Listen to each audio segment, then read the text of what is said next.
श्री राम जय जय राम।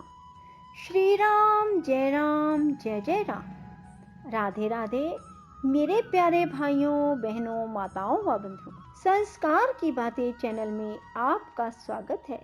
बंधुओं, आज फागुन मास बड़े मंगलवार के दिन मैं आपको सुना रही हूँ श्री राम भगवान की कथा। बंधुओं, मंगलवार के दिन पवन पुत्र हनुमान और उनके स्वामी श्री राम की पूजा आराधना की जाती है। जो मनुष्य भी पवन पुत्र हनुमान के स्वामी श्री राम की कथा को मंगलवार के दिन सुनते हैं, भगवान श्री राम उन्हें मनोवांछित वरदान देते हैं। बंधुओं, भगवान श्री राम मर्यादा पुरुषोत्तम है। वो अपने भक्तों की हर मनोकामना शीघ्र पूरी कर देते हैं।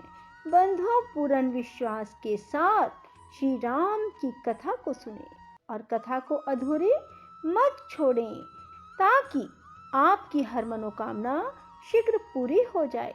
बंधुओं, यदि आपने YouTube चैनल संस्कार की बातें अब तक सब्सक्राइब नहीं किया तो जरूर करें और बेल आइकन दबाना ना भूलें, ताकि आपको हमारी आने वाली सभी वीडियोस की जानकारी सबसे पहले हो सके।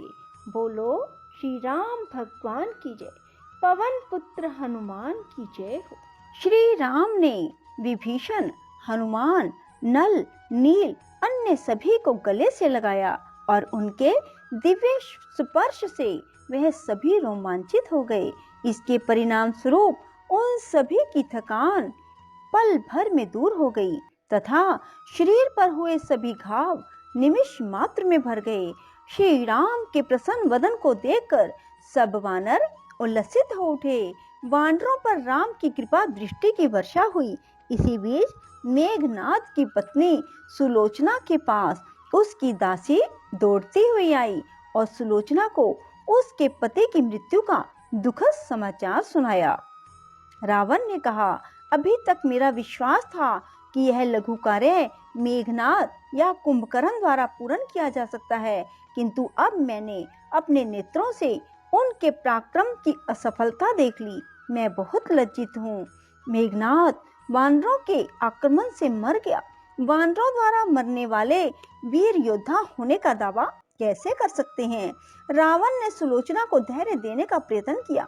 उसने कहा, आदरणीय नारी, तुम दुखी मत हो। तुम मुझे इस प्रकार का पराक्रमी मत समझो। मैं कुछ समय में ही तुम्हें शांत कर दूंगा। तुम रणभूमि में मेरा घोर पराक्रम देखना।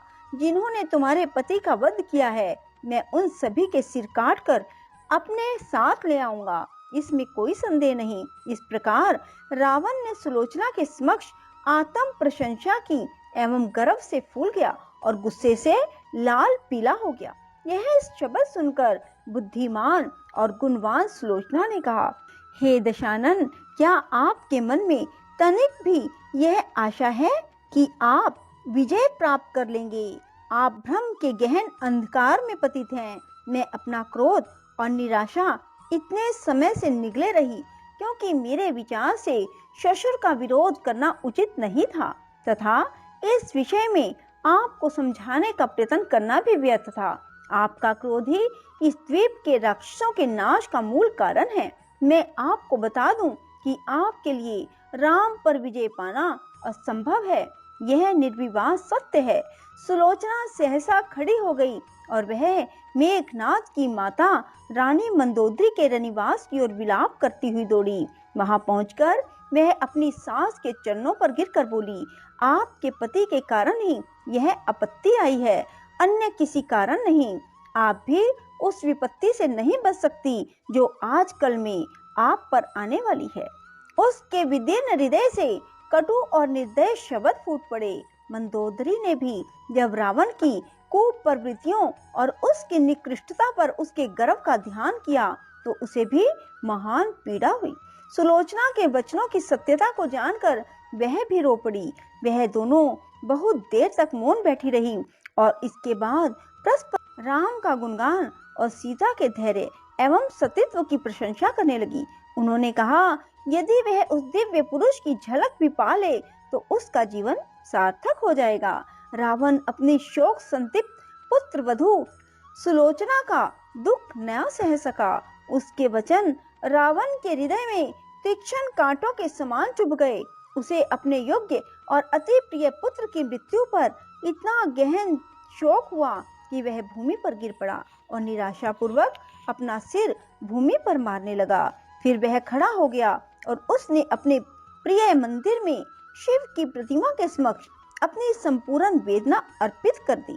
तभी उसके मंत्रीगण उसके पास पहुंच गए और बोले, हे राजन, आप व्यर्थ में विलाप क्यों कर रहे हैं?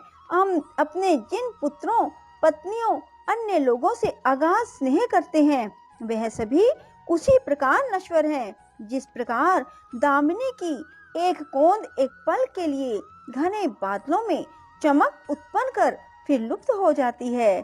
जीवन तो बिजली की एक कोंद है, यह शाश्वत नहीं है। पूर्णतः यह जानते हुए भी अज्ञान में डूबना, उनकी मृत्यु पर विलाप करना आपके लिए उचित नहीं है। यह भावी योजना बनाने का समय है। ऐसा षड्यंत्र रचें जिससे हम द्वार पर आए शत्रु का नाश कर सकें। उन्होंने रावण को धीरज बंधाने का प्रयास किया और विभिन्न तर्कों द्वारा उसे तुरंत आवश्यक कार्यों का स्मरण करवाया।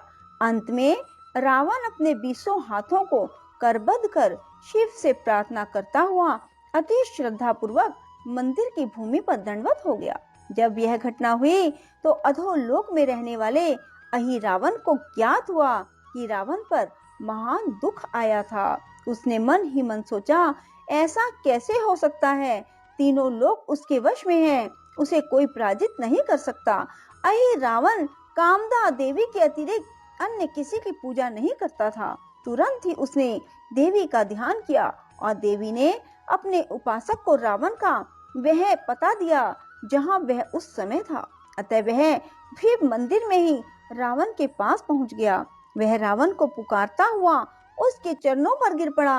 अहि रावण तो रावण का ही पुत्र था। उसने पिता की व्याकुलता और दुख का कारण पूछा। रावण ने उसे राम व लक्ष्मण द्वारा शूर्पणखा के नाक कान काटने की घटना से लेकर तब तक का संपूर्ण वृत्तांत सुनाया। यह सुनकर अहि रावण अति उदास हो गया और बोला, संसार का प्रत्येक व्यक्ति नैतिक पथ की अर्चना करता है। उस पथ से भ्रष्ट हो अनैतिक मार्ग अपनाने से हृदय में भय प्रवेश करता है। आप अपने भूत व भविष्य का ध्यान न करते हुए मूर्खता पूर्वक इस प्राण घातक युद्ध में जुट गए। इसके परिणाम स्वरूप आपने अपनी जाति और वंश का भी नाश कर दिया। आप मानव में विद्यमान पराक्रम एवं शक्ति को नहीं जानते। आपने महानतम मानव को लघुतम एवं निम्नतम गिना है और निम्नतम गिना। अब मैं आपको एक बात बतलाना चाहता हूँ। मैं राम और लक्ष्मण को पकड़कर अधोलोक में ले जाऊंगा और कामदा देवी के प्रति उनकी बलि चढ़ा दूंगा। इस प्रकार मैं राक्षस वंश के लिए अपरिमित यश अर्जित करूंगा। इन शब्दों सहित उसने रावण को दंडवत प्रणाम किया और कामदा देवी को शीश नवाया। इसके बाद वह राम के शिविर में प्रविष्ट हुआ। उसने असाधारण रहस्यमय शक्ति द्वारा चारों ओर अंधकार उत्पन्न कर वानरों में प्रगाढ़ तिमिर फैला दिया।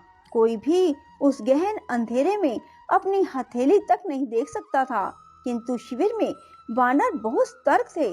उस स्थान पर तो मृत्यु भी आने का साहस नहीं कर सकती थी। रक्षक हनुमान ने अपनी पूंछ अत्यधिक लंबी कर शिविर के चारों ओर उसे कई घेरों में लपेट लिया, जिससे उन घेरों से एक दृढ़ पर्वत के समान ऊंचाई बन गई। उस दुर्जय दुर्ग में प्रवेश पाने के लिए एक ही द्वार था, जिस पर हनुमान स्वयं बैठे थे। अहि रावण पूंछ में लिपटे दुर्ग को देखकर बहुत भयभीत हो गया। वह इस सुरक्षा प्रबंध को देखकर कोई चाल नहीं चल सका। इसके बाद उसे एक युक्ति सूझी। उसने विभीषण का रूप धारण कर लिया और द्वारपाल हनुमान से बोला, मित्र, मुझे राम के पास जाना है। मैं उन्हीं की स्वीकृति से संध्या वंदना करने शिविर के बाहर गया था। मैंने वह अभी अभी समाप्त किया है। यदि मैं अविलंब भीतर नहीं जाऊंगा तो मुझे राम के आदेश का उल्लंघन करने का पाप लगेगा, अतः मुझे शिविर में जाने दो। हनुमान ने उसके वचन सुनकर उसके रूप को देखकर उसे विभीषण ही समझा। उन्होंने उसे शिविर में जाने दिया। उसने देखा कि नल, नील और सुग्रीव दोपहर के भीषण संग्राम से थके हुए होने के कारण गहन निद्रा में सो रहे थे। राम भी अपने भाई लक्ष्मण का हाथ अपने हाथ में थामे सो रहे थे। राम विभीषण के उस मिथ्य रूप से अनभिज्ञ नहीं थे। मानव रूप में अवतार लेने का उद्देश्य था पृथ्वी पर संपूर्ण राक्षस जाति का नाश करना। यदि रावण के वंशज पाताल में भी जीवित रह जाते तो राम का कार्य अपूर्ण रह जाता। इसलिए उन्होंने ऐसा प्रदर्शित किया कि मानो वह अहिरावण की चाल से अनभिज्ञ थे। कोई भी राम की लीला नहीं जान सकता। वे स्वयं ही जानते हैं कि किसका कहाँ, कब और किस ढंग से नाश करना है। वह अपने ही ढंग से निज निर्देश अनुसार नाटक करते रहे। राक्षस ने वह मोह मंत्र पढ़ा जिससे किसी को मोहित कर मूर्छित किया जाता है।